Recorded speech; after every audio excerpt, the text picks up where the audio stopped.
हमारे नेता प्रतिपक्ष जी ने कहा था, हमसे पूछा, मैं खड़ा हुआ उसी समय सोचा कि उत्तर दे दूं, लेकिन हमारे साथियों ने कहा कि नहीं, समय आएगा तो उत्तर दीजिएगा। उन्होंने पूछा कि आप शूद्र हो, तो मान्यवर जब इस देश में मनुस्मृति बनी, 4 वर्ण बना, ब्राह्मण क्षत्रिय वैश्य शूद्र, तो शूद्र में अहिर गलेरी कुंडी कोरी भर चमार मुसर धोबी खटिक पासी केवल दिन मला जुहा दुनिया तारी शेख सैयद पठान, वो भी धरकार पासी खटिक खेला कुजला, 6743 जाति जो बनाई गई, मैं उसमें पैदा नहीं था। लेकिन जाति जाति जाति नहीं है, चुनाव आता है तो ये जाति याद आ जाती है। जब अकेले हम चिल्लाते रहे बाहर, कहीं किसी को सुनाई नहीं देता था। ये सुनाई नहीं देता, नहीं भाई बात तो सुनी लो, सही बात जो कह रहा हूं। इधर से चर्चा हुई कि ये झूठ का पुलिंदा है, और सुना नहीं, बजट पे बोल रहा हूं, आप कहां परेशान? मान्यवर बजट पे बोल रहा हूं, अभी आ रहा हूं उसी पर। झूठ का पुलिंदा है, दिशाविहीन बजट है, लेकिन 5 करोड़ चाहिए। ये कहां से आई? ये 5 करोड़ कहां से आई? अगर बजट में कुछ नहीं है, बजट में अगर कुछ नहीं है, ये झूठ का पुलिंदा है, दिशाविहीन बजट है, तो फिर 5 करोड़ चाहिए और 3 करोड़ और बोनस चाहिए, 8 करोड़ चाहिए। ये आई कहां से? अभी आप जानो, आप लोग चर्चा कर रहे भाई, हमारे भी लोग मांग रहे हैं 5 करोड़ 3 करोड़, आप भी मांग रहे हो, तो बजटवा में जब भैया नहीं है तो ये देगी सरकार कहां से? इस नाते हमने देखा कि जब ये गोल उधर रहती है तो भारी भरकम बजट, जब वो गोल इधर रहती है तो झूठ का पुलिंदा, फिर उधर से इधर आकर के फिर वही काम शुरू हो जाता है। खैर, हम मानवर शिक्षा के सवाल पे जो सरकार ने प्रयास किया है, उस प्रयास में कुछ कमी है, उस पर हम आपके माध्यम से सरकार का ध्यान आकृष्ट कराना चाहूंगा कि भारत देश में एक प्रदेश है तेलंगाना, जिसकी आबादी 3 करोड़ 51 लाख 93,878 2011 की जनगणना में, और वहां 500 केजी से लेकर पीजी तक, और पिछड़ी जात, अनुसूचित जात, जनजात और अल्पसंख्यक के लिए निःशुल्क शिक्षा, भोजन और आवास सहित 500 कॉलेज खोले गए।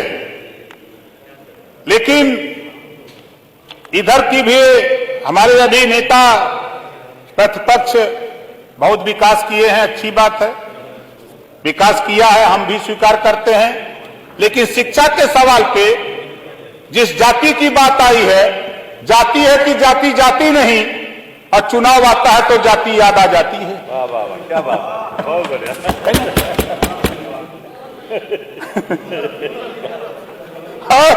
मान्यवर, हम आपके माध्यम से सरकार से कहूंगा, इन्होंने नहीं किया, लेकिन आपसे ये कहूंगा कि इन्होंने नहीं किया तो उसी नक्शे कदम पर आप भी न चलो।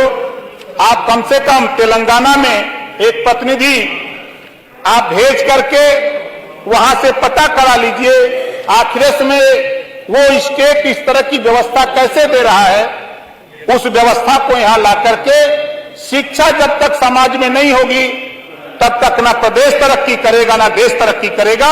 इस नाते शिक्षा के सवाल पे जो बजट आया है, उस पूरे बजट में ये व्यवस्था नहीं है। मान्यवर, हमारी कोशिश है कि जिस तरह तेलंगाना में 500 केजी से पीजी तक कॉलेज खोल करके निःशुल्क चलाए जा रहे हैं, उसी तरह यहां भी वो व्यवस्था लागू होनी चाहिए। दूसरा, हमारा सरकार ने बहुत काम किया है, भू माफिया के नाम पर सरकार ने बहुत अच्छा काम किया है, मैंने भी इसको पढ़ा है। भू माफिया के नाम पर देखा कि इसमें प्रदेश में एंटी भू माफिया पोर्टल पर 3,41,236 शिकायतें आई। और 3,39,552 शिकायतें निस्तारित कर दी गई। मान्यवर, भूमाफिया के नाम पर हम डंके की चोट पे कहता हूं कि भूमिहीनों को उजाड़ने का काम हो रहा है, इसको भी आप दिखवा लीजिएगा। मान्यवर, ये पूरे प्रदेश का मामला है, कोई व्यक्तिगत हमारा नहीं है। जो भूमिहीन है, जो दशकों से बसा है, 50 साल, 60 साल, 100 साल से गांव सभा की जमीनों पर, सरकारी जमीनों पर, उसको गांव में ग्राम प्रधान की गोलबंदी की वजह से, जो गांव में प्रधानी को लेकर 4 गोल, 3 गोल, 5 गोल हुई है, इसके वजह से 1 गोल दरखास्त दे रही है और आदेश हो जा रहा है, उसको गिरा दिया जा रहा है, उसको भूमाफिया बना करके गिराया जा रहा है। इसको भी मान्यवर हम सरकार से चाहूंगा कि आप बहुत अच्छी प्रगति कर रहे हो, लेकिन उन भूमिहीनों के ऊपर जो भूमाफिया बना करके उनको गिराया जा रहा है, इस पे आप ध्यान अपना जरूर डालिएगा, ताकि ऐसे लोगों के ऊपर आए दिन घटनाएं सामने हमारे आती हैं, आपके भी हमारे तमाम सदस्यों के सामने आती होंगी। इस नाते भूमिहीनों को भूमाफिया बनाने का काम नहीं होना चाहिए।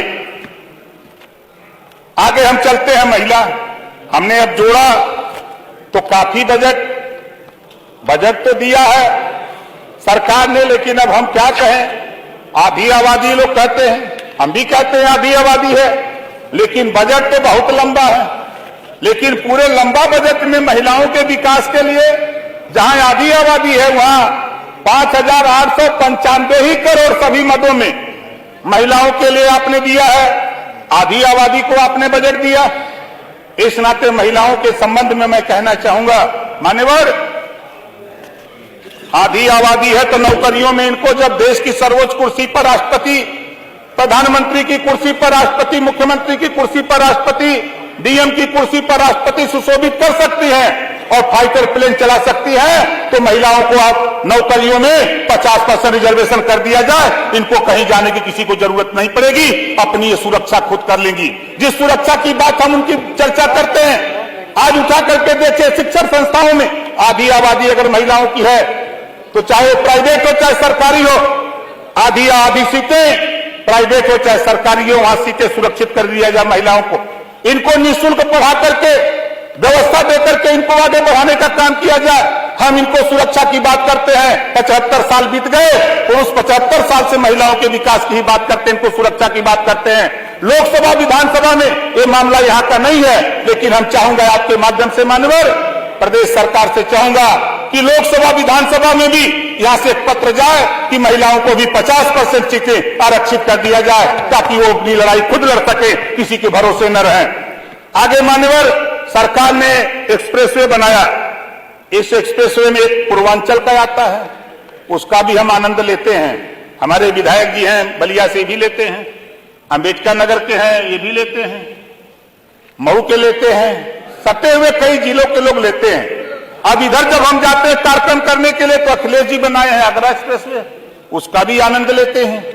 अभी बुंदेलखंड जब से बना तब से हम गए नहीं है भैया। एक नोएडा वाला भी, एक नोएडा का भी है, उधर भी जाते हैं तो उसका आनंद लेते हैं। लेकिन हम लोग तो आनंद लेते हैं, लेकिन मान्यवर ग्रामीण इलाके में एक्सप्रेसवे बनने से ग्रामीण इलाकों की सड़कें टूट गई, ग्रामीण इलाके की सड़कें टूट गई। सरकार का ध्यान, चाहे सत्ता पक्ष हो चाहे विपक्ष हो, सबका ध्यान एक्सप्रेसवे पर खाली चर्चा हो रहा है कि हमने ये बना दिया, हमने ये बना दिया। अच्छा किया, आप चुनकर के जनता ने आपको भेजा, तो किस लिए भेजा? बिगाड़ने के लिए कि बनाने के लिए? चाहे सत्ता पक्ष हो चाहे विपक्ष हो, आज इधर की गोल जब उधर जाती है या उधर की गोल इधर आती है, तो कभी तो हमने ये नहीं सुना 75 साल की आजादी में कि प्रदेश को बिगाड़ने के लिए, प्रदेश को विनाश के रास्ते पर ले जाने के लिए सरकार जनता ने चुना हो। जनता तो विकास के लिए ही चुनती है, चाहे सपा को चुने, कांग्रेस को चुने, बसपा को चुने, भाजपा को चुने, किसी को चुने, तो ये विकास के लिए ही जनता चुनती है। इस नाते मान्यवर, जो ग्रामीण सड़कें क्षतिग्रस्त हो गई हैं, पूरा बजट हमने देखा, सरकार एक्सप्रेसवे पर पूरा ध्यान, ग्रामीण इलाके पर जो बजट है हमने उसको भी देखा, लेकिन वो जो बजट है वो बहुत कम है। हम लोग गांव से चुन करके आए हैं, गांव में रहने वाले लोग हैं, ग्रामीण इलाके की विधानसभा है, हमारे विधानसभा से ही पूर्वांचल एक्सप्रेसवे जाती है। हमारे नेता प्रतिपक्ष जी कह रहे थे एक्सप्रेसवे की चर्चा, लेकिन मुझे याद है जब मैं उनके साथ था तो मोहम्मदाबाद से लखनऊ तक हम लोग 2 बजे रात पैदल रथ यात्रा लेके आए थे। उसी पर आए, भले आप हिचकोला खाते हुए आए हों, लेकिन रास्ता वही मिला जो पूर्वांचल एक्सप्रेसवे बना। हो सकता है आपके पास अच्छी टेक्नोलॉजी रही हो, आप प्रतिपक्ष के नेता हैं, नेता प्रतिपक्ष हैं, आपने सलाह अच्छी नहीं दे पाया हो कि भाई ये इस तरह का हमने बनाया है, इस तरह का बनवा दीजिए तो बेहतर बना होता। लेकिन इतना जरूर है कि जो पूर्वांचल एक्सप्रेसवे है बना है, उससे भाई हमारे लिए, पूर्वांचल के इलाकों के लिए बेहतर आवागमन लखनऊ आने के लिए सुविधा हो गई है, इसको नकारा नहीं जा सकता है। मान्यवर आवास, आज हमने देखा इसमें बजट है आवास के लिए बजट सरकार ने दिया है। माननीय वित्त मंत्री जी, आपके माध्यम से कहना चाहूंगा कि 2011 की जनगणना के आधार पर आवास बनाने की सूची बनी है और 2011 और 2023 है। माननीय संसदीय कार्य मंत्री जी, 2023 है। जिस बाप के पास 4 बेटे थे, 5 साल 6 साल के बाद वो 4 जगह मड़ई डाल लिए तो पता लगा 3 लोग आवास के पात्र हो गए।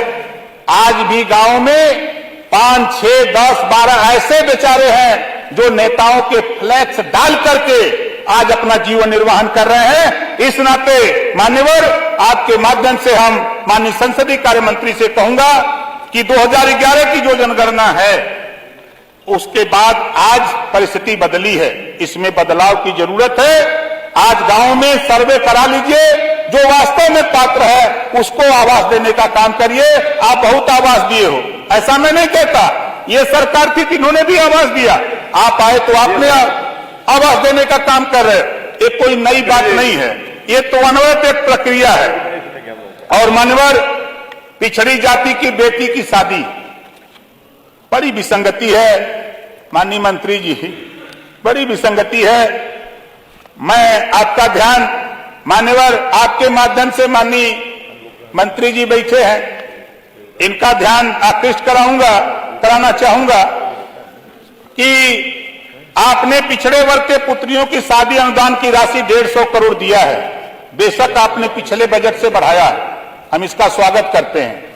आपने सामूहिक विवाह में भी 600 करोड़ दिया है, बढ़ाया है पैसा, पिछले बजट में के हिसाब से आपने बढ़ाया है, बहुत बहुत आभार। लेकिन इसमें भी एक बहुत बड़ी विसंगति है, पर आपका ध्यान आकर्षित कराना चाहूंगा।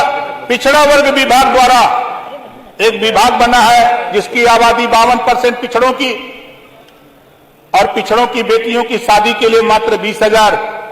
माननीय मंत्री जी, आप भी पिछड़े से ही आते हैं, ध्यान रखिएगा।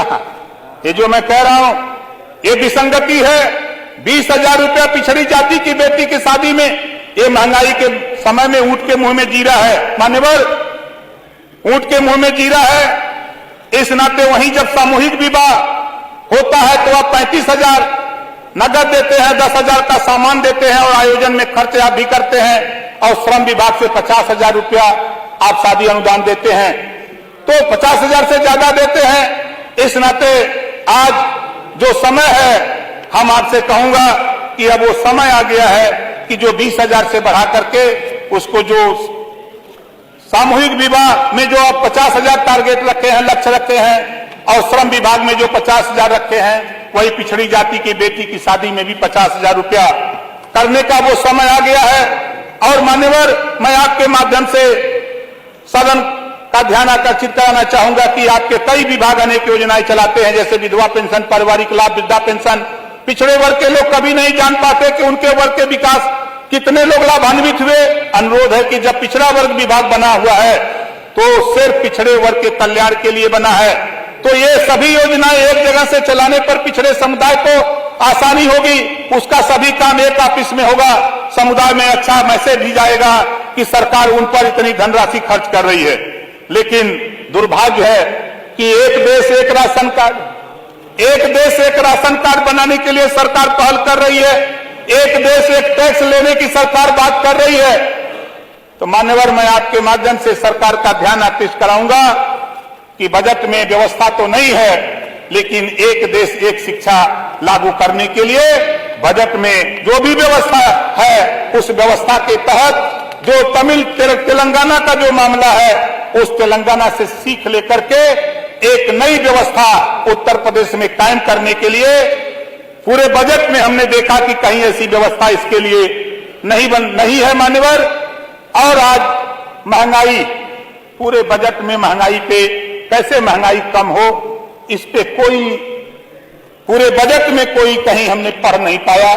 हो सकता है हमारे पढ़ने में या हमारे चश्मे में नंबर कम हो।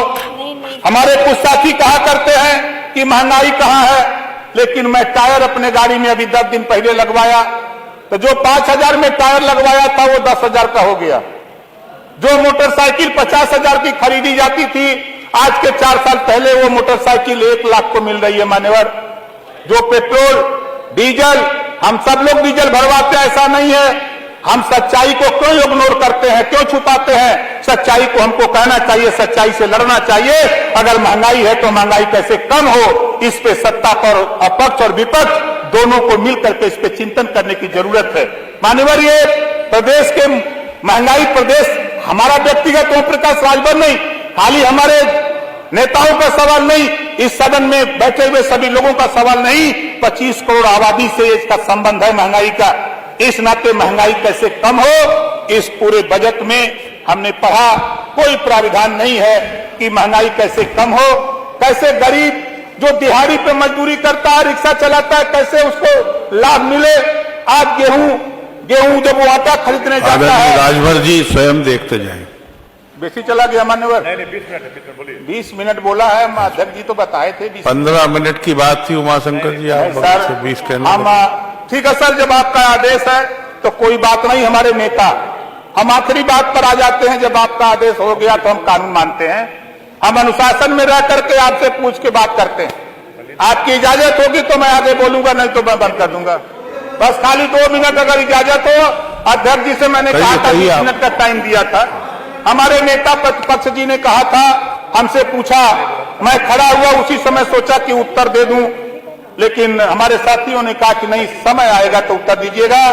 उन्होंने पूछा कि आप शूद्र हो, तो मान्यवर जब इस देश में मनुस्मृति बनी, 4 वर्ण बना, ब्राह्मण क्षत्रिय वैश्य शूद्र, तो शूद्र में अहिर गलेरी कुंभी कोयरी भारत मार मुसर धोबी खटिक पासी केवल बिंद मला जुहाद मियां अंसारी शेख सैयद पठान धोबी धरकार पासी खटिक खेला कुजरा, ये 6,743 जाति जब बनाई गई, मैं उसमें पैदा नहीं था।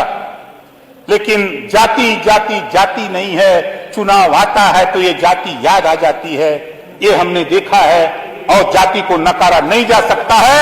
हम शूद्र हैं, हम जातिवार जनगणना के लिए 20 साल से लड़ते हैं।